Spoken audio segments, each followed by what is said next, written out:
Welcome to T-Files TV. We are back again with the latest gossip nyaya dziri kupisa dziri kutendera pasocial media. Ed Gringo achinyomba Ed Zanu Pf timese varakasha achiti muda kutituma kuti foster kuti tifarire ZiG radona zvishande zvakadaro tirai munzwa. What's popping, my people, what's popping? My people, what's popping, my people? My people, my followers, my friends, my family. What's happening, guys? Boy, so, Tinema actually, Twitama apparently, yes. Tinema actually, Nema apparently. What's happening, my people? What's happening, my people? Raspberry, ka raspberry, pano ka cranberry, kanonzi ka cranberry. Hauna exposure ka. Ukangoona drink raiswa muglass unofunga kuti raspberry.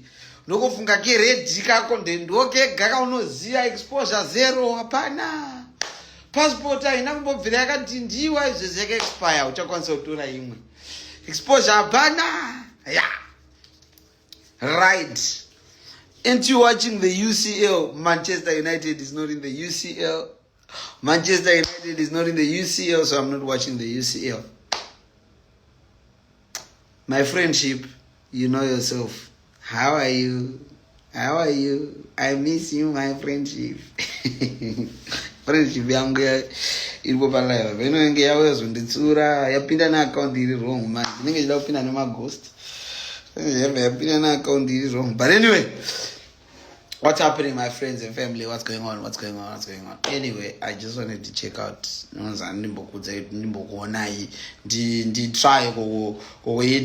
focus on the right things, you know. Especially these days that things are really bad back home, and I'm not happy at all. I'm not even happy at all. I'm even annoyed. The collapse of the gold-backed currency. You see, we are kind of tired of trial and errors. That's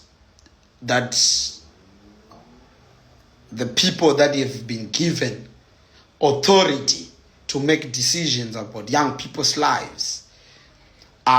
They constantly repeat things that never worked. Repeatedly makes the same mistakes that your predecessors made. If there is no sustainability in terms of the economy, your currency will never work.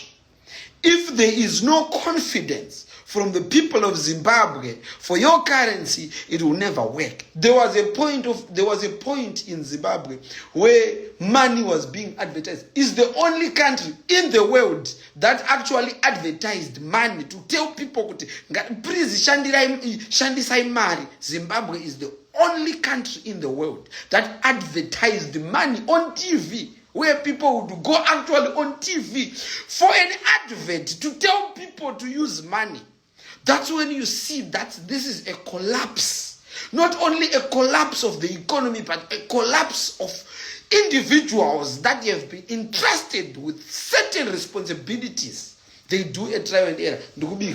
Sorry guys, I'm cooking. So potango yangu nitamani.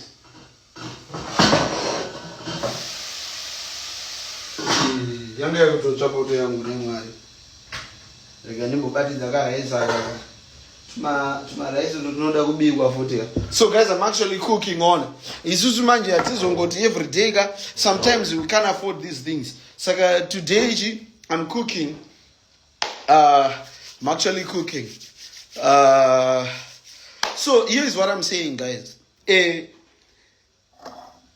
If we don't exercise certain habits when it comes to our economy, things are not going to work. We have power to make people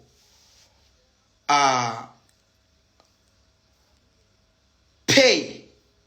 We have what do you call them? Not machi.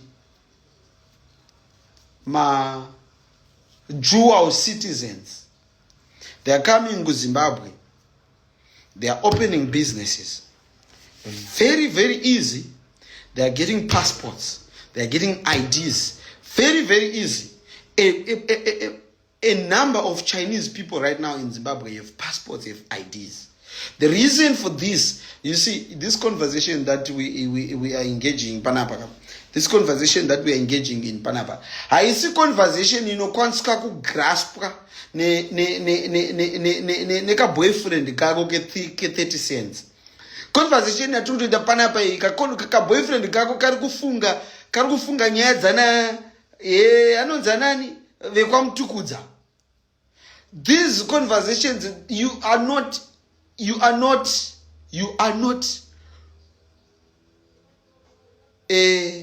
chirungu chacho chandoda kutaura ipapa kapa chinogona kunge chatonditizawo, but you are not properly equipped to get into this conversation. Ukutotyawo hausi kutonzwisisa kuti kutaura nezvei.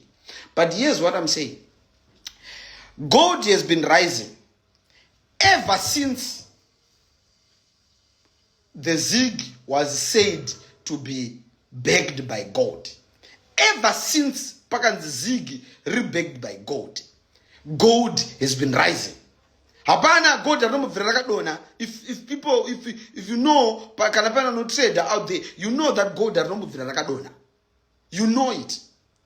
You know it that gold ariskumboita zvinhu weird. But then isusu tine currency yatiri kuti iri backed by the same gold risiri kudona, but tine currency yekuti izvezvi rate yachona isikana kutaurika. This is a collapse of people that we have entrusted with power. Waona basa waitwa governor, waitwa president atokutrustawo, waya pamberi pevanhu wota ma decisions akadhakwa kudai so iwaya. As though everybody is crying, amana poto ikai inogona kutondivhiringa mona ndikubika guys. Yemi stove yachanga toita ready. Isusu futi tinozoziya here kubika unobikira pa 6. Isa zvindanga ndakabatidza ndandichibikira pa 6. Ndandichibika kampunga chichichichi ndikukunda zvino ndakaisa pa 6 zvino kampunga kai. So here's what I'm saying, guys. Ndiri kuti kune ma conversations anoda kungotiwo vana vadiki vakaita sesu tingonzi totamirawo pamberi tichizvitaura. Hazvisi kumeka sense. Ana mushaya vanhu anani vari in power in terms of our economy. There is no confidence in the people of Zimbabwe. You can never ever make people use money. You listen to me. We most of us stay in countries where money works. You are not told. People don't force you to use it. You just start paying when the things are right. If your policies work, you don't have to force people to make use of money. You don't have to introduce ways of beating people so that they use money. How do you even come to it? Nemadirwa inaitwaya netupfambi twatinato muZimbabwe mukotoita kokumanikidza shwatu kuti shandisai mari kani tati shandisai mari kani tokumbirawo kuti mushandise nemadirwa iri kuitwa nematamburiro aita vana veZimbabwe mugotoita vekuforsa zvekuti mutonoinforsa kutonotsvaga masoja kuti rovai vanhu vashandise mari. Shuwa here shuwa tasvika pa hinda pfungwa dzenyu dzisiri kuona kuti zvamuri kuita ma policies enyu, the economy, people have no trust in whatsoever, you have no confidence in whatsoever decisions that you are making. You cannot tell people that you are backing a currency with gold and then it fails when gold is going up. It has no sense. It's stupid. It's idiotic. You cannot come to individuals. The problem is we have young people that are focusing on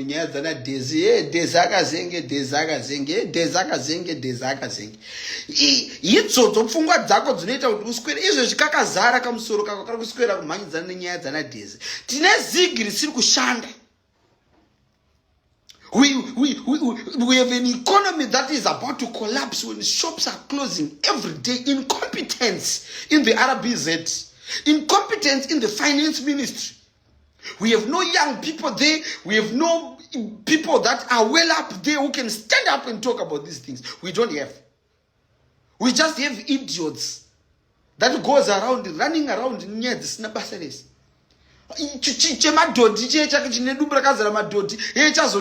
Just to make you kuti mungo chingotrenda pa internet muchitaure ndaye kuti changa chanyarira zvino. Listen to me, this is a problem that all of these idiots that you have in the country, they have a problem of I don't know kuti ndio yavanoti inferiority complex here kana kuti andinatsonzwisisa pane mawords achona ariko anonga akutoda vanenge vakati fundei kundipfuura, but they want to be acknowledged. Kana vakuita sevakunodzima zviya vana vachataura nezvavo, they create certain situations kuti mungovataura chete. Izvo hazvinei nekuti vaitei, ingokungonzwa kuda kutaurwa. Unoziva zvazvinoita, unoona zvinoita ukange pakutoita problem panapa. Inini ungati ndakufonera kaona udaira then ndozokuona wakujoina malive haya. Anyway, let's continue. Inzwa izvandiri kutaura.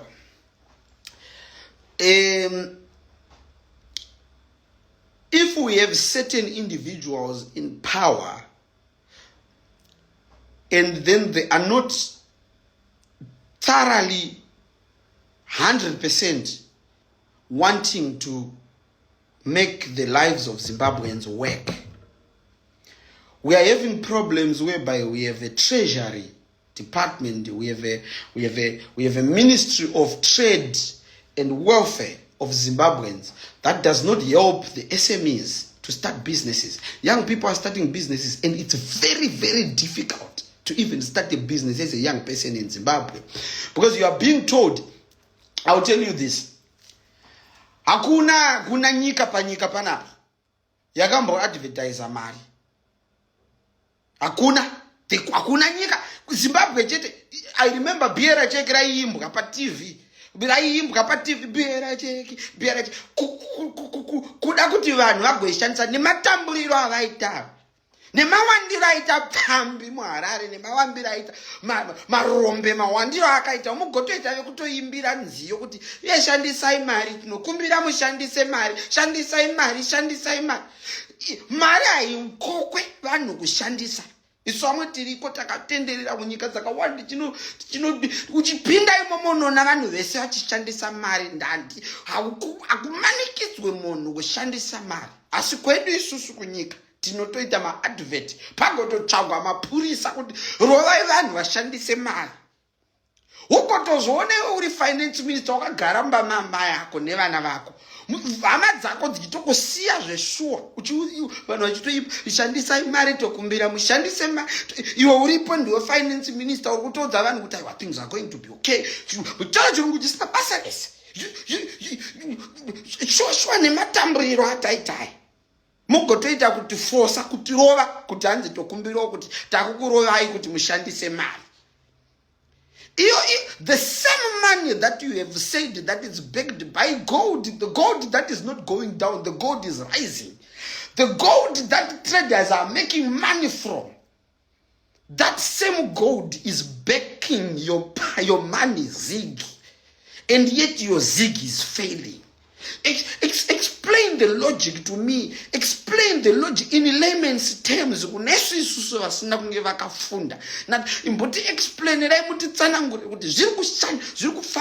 Then at the end of the day, there's an idiot that comes and says,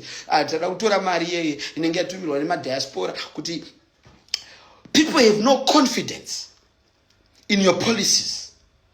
People have no confidence in any decision that you are making.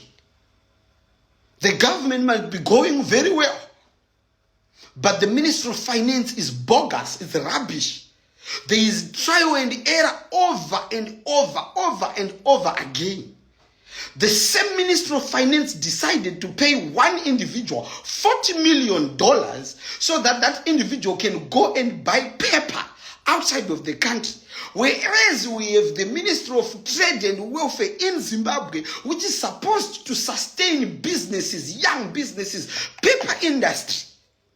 You fund the paper industry, you fund these small industries, and then you cry that as Zimbabweans outside of the country they are being treated like, and yet we have idiotic Zimbabweans who are not even asking questions about these certain things. You're just sitting there. There's an idiot there deciding whether you are going to eat bread tomorrow or not. You voted for that idiot. He's going in parliament, he's taking pictures. Parliament. Inda ataregedza marombe zvokuti mabva mapusa shosho nyika yese inotrenda ndakuti kune vana 2 vakamistritwa. Aiwa vakabhiswa zvikototrenda nyika yese zvikototrenda ndivo vega vatanga kuabhiswa. Zvikototrenda pouya mai yacho yonzaiwa icho chemadhodhi mudumbu icho chakafuta icho chouya chotaenda kazonge ndazotenga mota yechichi hinda makapusa. Can't you see that your attention is being drawn away by things that are useless? I'm sure you have heard from the horse's mouth zvataurwa naEd Gringo. Musazoti ndini muchitaura kwamusina kuswera. Hanzi naEd Gringo, ZiG renyu iri ramunoda kuti foster kuti tibvume kuti rinoshanda iro rakadonha risina kana power, risina kana value, motitumira masoja kana kuti mapurisa kuti atirove kuti tibvume kuti ZiG rinoshanda. Enezvi mashops hamusina zvinhu, mashops ari kuvharwa nepamusaka peZiG racho ramunoti it is backed by gold. And ZiG has not good. Thank you so much. Don't forget to subscribe.